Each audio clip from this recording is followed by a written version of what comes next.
નમસ્કાર. પાટણ નગરપાલિકાના રોડ કામને લઈને એક નવો વિવાદ સામે આવ્યો.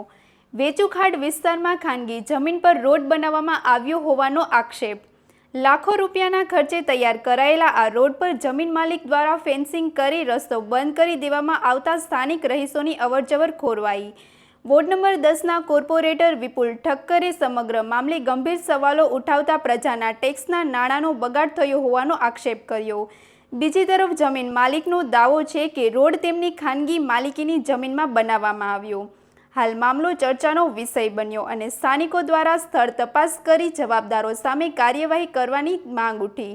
વધુ સમાચાર માટે જોડાયેલા રહો આરપી ગુજરાત ન્યૂઝ રાજકોટ. મારું નામ કેતન પ્રજાપતિ છે. હું પહેલ સોસાયટીમાં રહું છું અને અહીં અવર જવરમાં તકલીફ પડે છે. આ ફેન્સિંગ વોર્ડ જે કરી છે એ નગરપાલિકાના કારણે થઈ છે કે ભાઈ માલિકીના કારણે થઈ છે, એનો જે મુદ્દો હોય એનો નિકાલ લાવવા નગરપાલિકા તંત્રએ તાત્કાલિક પગલાં લેવા જરૂરી છે. હાલાકી એટલે બહુ પડે છે કે પબ્લિક કાલે 2 દિવસે બે માણસો નીચે પડી ગયેલા છે અને ફેન્સિંગ વોર્ડ બી તૂટી ગયેલી છે. લોકો અથડાયેલા બી છે. અહીંયા શું માગણી છે તમારી? બસ આ ફેન્સિંગ વોર્ડ હટાવવામાં રોડ ખુલ્લો કરી આપો. મારું નામ ભુરાભાઈ સૈયદ. આ રોડ ઉપર અમે ઘણા સમયથી અવર જવર કરીએ છીએ, પરંતુ 2 દિવસથી આ રોડ બંધ કરી દેવામાં આવ્યો છે. બિલ્ડર કહે છે અમારું છે, નગરપાલિકા કે અમારું છે. એ ગમે તેનું હોય, પરંતુ આ તાત્કાલિક ધોરણે નગરપાલિકાને આ રોડ ચાલુ કરી દેવો જોઈએ, કેમ કે લોકોને ઘણી હાલાકી ભોગવવી પડે છે. માનો કે આ વર્ષોથી આ રોડ ચાલુ હતો ને તાત્કાલિક ધોરણથી બંધ થાય એટલે લોકોને આવવા જવામાં ઘણી મુશ્કેલીઓ પડતી હોય છે.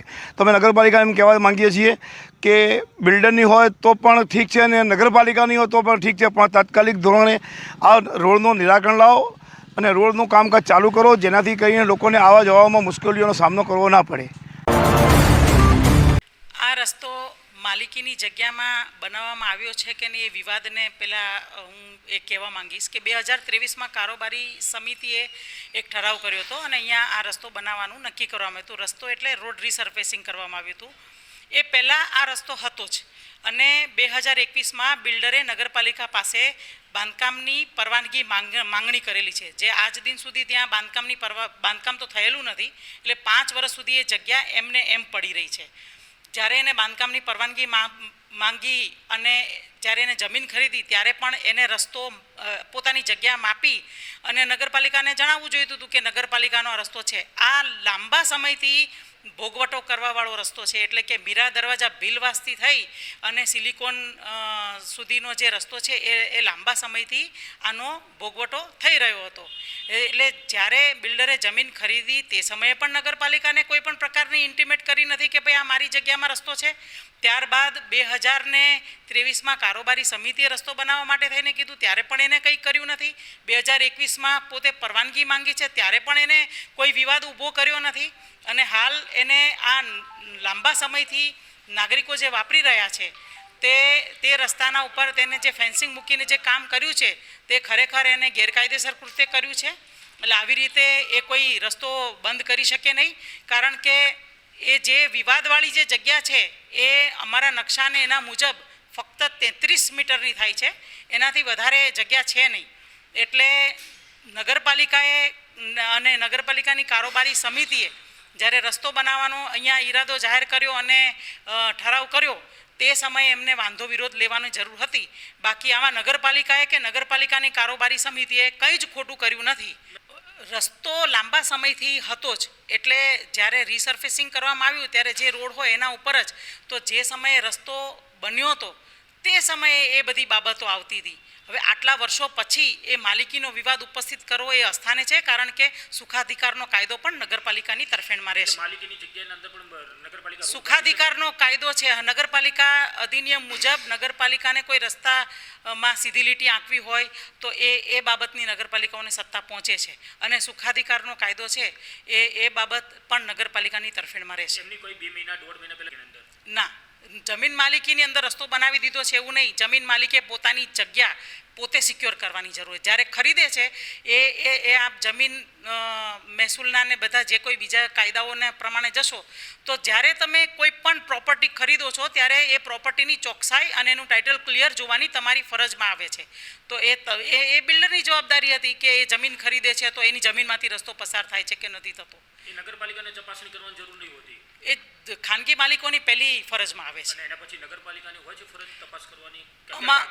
અમારી ફરજમાં એટલું આવે છે કે નાગરિકોને સારી સુવિધા મળી રહે અને નાગરિકો એ રસ્તાનો સારી રીતે ઉપયોગ કરી શકે અને એમાં કોઈ અડચણ ઊભી કરવાનો પ્રયત્ન કરતા હશે તો એની સામે અમારા કાયદાની મુજબની જે કોઈ કાર્યવાહી કરવાની થતી હશે અમે કરીશું. આ વિવાદ આપ મારી પાસે આવ્યા છો ત્યારે જ મને ધ્યાનમાં આવ્યો છે. એ થાંભલા માર્યા છે એટલે હવે અમે એના પર વ્યવસ્થિત એક્શન લઈશું. એ મારે ફાઇલમાં જોવું પડે, મને ખ્યાલ નથી. નહીં, નકશામાં માલિકીની જગ્યા નહીં. મેં માલિકીની જગ્યા બાબતે બહુ સ્પષ્ટ કહી દીધું કે જ્યારે એને જમીન ખરીદી ત્યારે એને પોતાની માલિકી નગરપાલિકાને પ્રસ્થાપિત કરવાની જરૂર હતી કે આ રસ્તો મારી માલિકીમાંથી નીકળે છે. એને નથી કર્યું. એ બિલ્ડરની જવાબદારી, એબ્સોલ્યુટ બિલ્ડરની જવાબદારીમાં આવે છે અથવા જમીન માલિકની જવાબદારીમાં આવે છે કે એની જગ્યા આટલા વર્ષોથી એ કેમ બંધ રહ્યા અને હવે કેમ જાગ્યા છે. રસ્તો તો બહુ વર્ષોથી છે ત્યાં ભાઈ. તમે કોઈને પણ પૂછો. આ તો નાગરિકોની સુવિધા છે એ બગાડવા માટે થઈને અથવા નાગરિકોની અસુવિધા ઊભી કરવા માટે થઈને અથવા કોઈના ઈશારે, કોઈ રાજકીય ઈશારે આ બધા સ્ટન્ટ કરવા માટે થઈને બધું કરી રહ્યા છે. મને સમાચારમાંથી જાણવા મળ્યું છે કે કોઈ મેમ્બરે જ આ પ્રશ્ન ઉપસ્થિત કર્યો છે. નહીં, સાચો પ્રશ્ન નથી. આ સાચો પ્રશ્ન જ નથી. નહીં, મેં તમને કહી દીધું કે જ્યારે એ બિલ્ડર કે એ જમીન માલિક જમીન ખરીદે છે ત્યારે એને નગરપાલિકાને ઇન્ટિમેટ કરવાની જરૂર હતી. વર્ષો પહેલાંની વાત છે. અત્યારે હું ચીફ ઓફિસર છું. મારા સમયમાં આવી કોઈ કાર્યવાહી થાય તો મારી જવાબદારી બને છે. પણ જે તે સમયે એ બિલ્ડરે પોતાની માલિકીની જે જમીન હતી એમાંથી નગરપાલિકાનો રસ્તો છે તેવું એને પ્રસ્થાપિત કરવાની જરૂર હતી. મારા સમયની અંદર જે રસ્તા બનાવ્યા એ અમે માલિકીમાં નથી બનાવતા. અમે ધ્યાન રાખીએ છીએ. અમે માપણી બી કરાવીએ છીએ. અમે જોઈએ પણ છીએ. એટલે અમે એટલું જવાબદારી એને જગ્યા પાછી મળવાનો તો કોઈ પ્રશ્ન ઉપસ્થિત જ થતો નથી. જમીન સંપાદનની અને રસ્તા અંગેની નગરપાલિકાની જે સત્તાઓ છે એ સત્તાઓનો ઉપયોગ કરવામાં આવશે. એ રસ્તો અમે ખોલી નાખીશું.